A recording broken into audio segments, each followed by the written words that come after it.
অনেক কষ্ট করে সকাল সকাল ক্যামেরাটা ওপেন করতে পেরেছি গাইজ। অনেক কষ্ট করে ব্লগটা বানাচ্ছি, প্লিজ দেখে নিও সবাই। ওকে।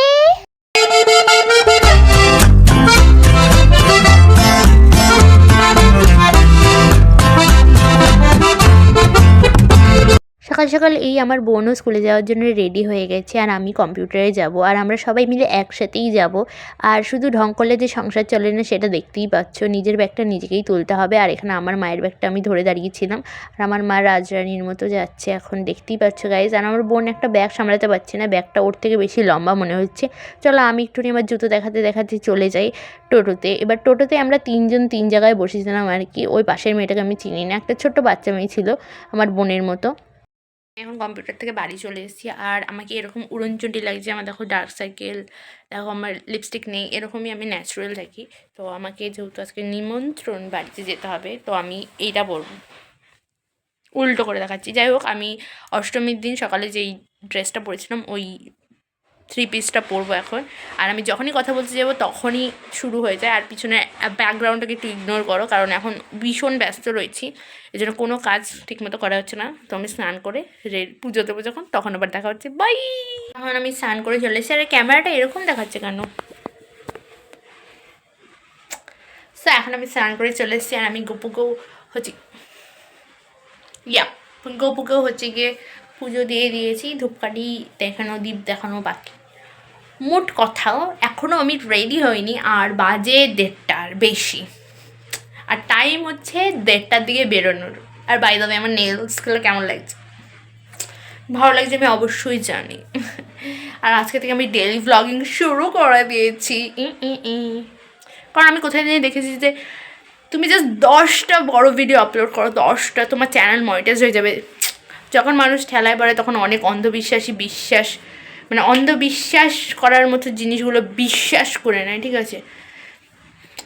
আমিও সেই পরিস্থিতিতে আমি ঠেলায় পড়েছি, তাই এখন আমিও সিদ্ধান্ত নিয়েছি 10 দিন, আমার জীবনের 10 দিন কেমন যাচ্ছে তোমাদেরকে দেখাবো। তো চলো পুজো দিয়ে তারপরে রেডি হওয়া যাক। আমি গেট রেডি উইথ মি করতে পারবো না করে। আমার মামাকে বলছে এখন যে তুই একটু ঘর দুয়ারটা ঝাড় দিয়ে তারপরে রেডি হয়ে যা, কারণ তুই তো বিশেষ কিছু রেডি হবি না, মেকআপ টেকআপ তো করবি না, জাস্ট একটা লিপস্টিক লাগাবি, টিপ লাগাবি, আর চলে যাবি। তাই বলে মা এরকম বলবা তুমি আমাকে?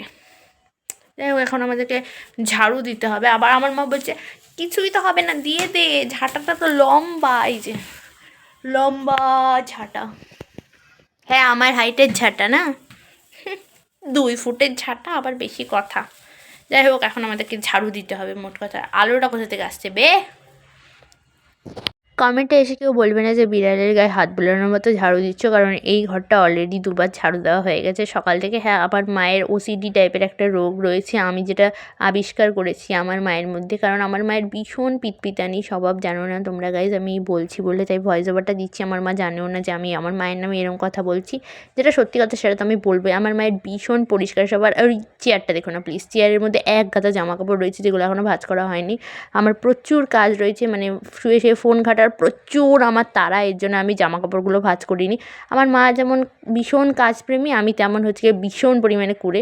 তো যাই হলো, ঘর দুয়ার ঝাড় দিয়ে আমাকে আবার রেডি হতে হবে এখনই। সো আমি এখন জামাটা পরে নিয়েছি, আর আমাকে এরম টাইপের লাগছে, ঢুলা। এটা কি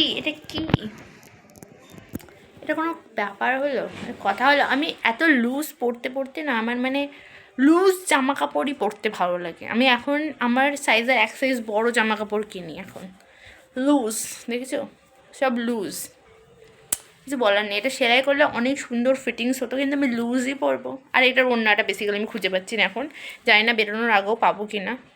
আর এর নিচে আমি কখনো কোনো কিছু চেঞ্জ করিনি, ঠিক আছে? যেটা আমার ঘরে পরে একটাকে ঝাড় দিচ্ছিলাম ওটার উপর দিয়ে এটা শুধু পরে দেখলাম। এখন ভাবছি যে এটার নিচে কি লেগিংসটা পরবো নাকি ওটারই প্যান্টটা পরবো, বেশি হয়ে যাবে না তো ওভার, সেটাই ভাবছি। গাইস, প্ল্যানে কিছুটা চেঞ্জ হয়েছে, এখন আমরা এইটা পরবো।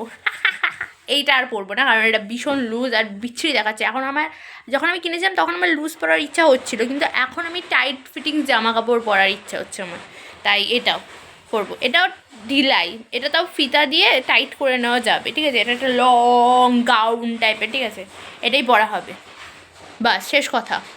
এবার আমাকে একটু দেখতে সুন্দর লাগছে। ফিটিংস মানে আমি কোথাও যাওয়ার আগে এত কাজ দেয় আমার মা, কিচ্ছু হয়নি ভাতের এখনো।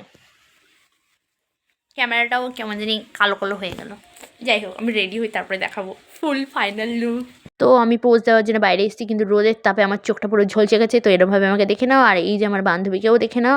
আর ওইটা একটা আমাদের পিসি হয়, ওই পিসিটা আমাদেরকে অত দূরের রাস্তায় দিয়ে আসে, ভীষণই দূরে আমাদের বাড়ি থেকে, ঠিক আছে। আর দেখে না, এটা কিন্তু পিসে মশাই ভেবো না, কিন্তু আবার অনেকে আমার বিষাক্ত আত্মীয় স্বজন ভাববে এটা কোনো ছেলের গাড়ি করে যাচ্ছে।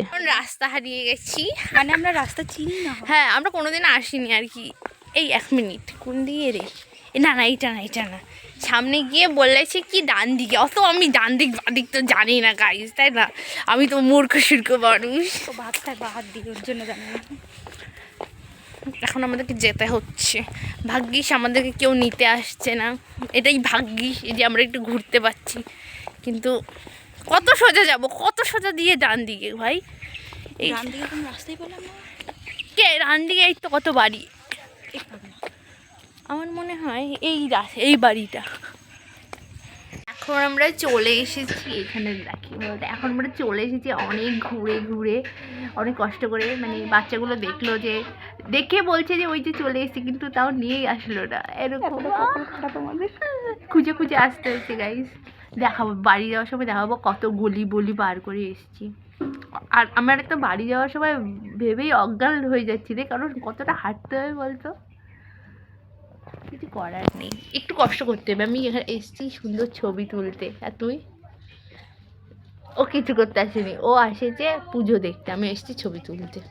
যাদের বাড়িতে এসেছি সে আমাদের জন্য এরমভাবে প্রসাদ বাড়ছে, আর দেখতেই পাচ্ছ এই যে তার পরিস্থিতি, একদম নেতার মতো অবস্থা তার। এই কিন্তু একদম সিগমা টাইপের মেয়ে।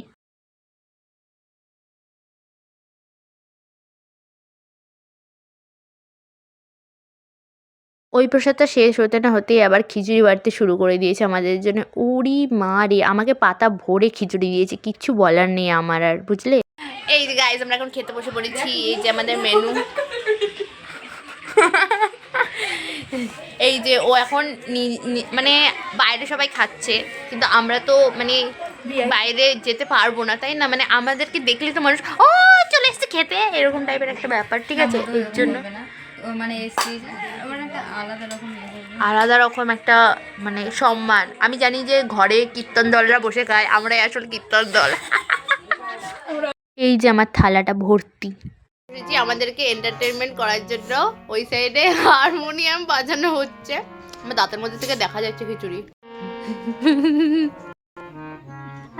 ও মাই গড, একটা গান গাতো।